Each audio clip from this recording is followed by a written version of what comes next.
प्रशासन पक्षरु उपखंड स्तरीय ग्रामांचल छौ नृत्य प्रतियोगिता अनुष्ठित। मोगड़ा ब्लॉक भालियाडीहा पंचायत निचुआपदा कलागाम कल्याण मंडप उपखंड स्तरीय ग्रामांचल छौ नृत्य प्रतियोगिता अनुष्ठित हो जाइछि।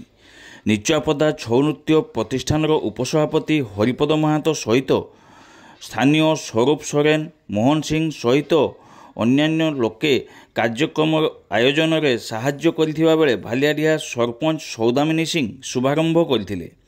एथिरे मुख्य अतिथि भावे मोगड़ा बीडीओ अणाकर नायक, सम्मानित अतिथि भावे भालियाडीहा पीओ गिरीश महानायक, चित्रोड़ा पीओ प्रशांत सी, बीएसएसओ सलमा मुर्मू, एई सुशांत नायक, जीपीओ प्रसन्न महांत प्रमुख जोग देइथिले।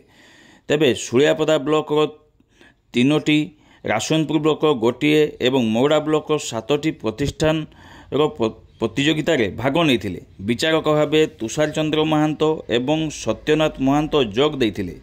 मोगड़ा ब्लॉक कहिर बाबा शिवशक्ति छौ नृत्य प्रतिष्ठान तरफ केउटो केउटुणी नृत्य दर्शक मन भरी उपभोग करथिले। उक्त कार्यक्रम में बरसाई, श्यामखुंटा एवं बेतनटी ब्लॉक गोटे भी अनुष्ठान प्रतियोगिता भाग नहीं नथिबा जीपीओ प्रसन्न महांतो सूचना देइछंती। तेबे उक्त कार्यक्रम टिके विलंब आरंभ होइतिले भी पर दर्शकों भिड़ जमिथिबा देखिबाकु मिलिथिला।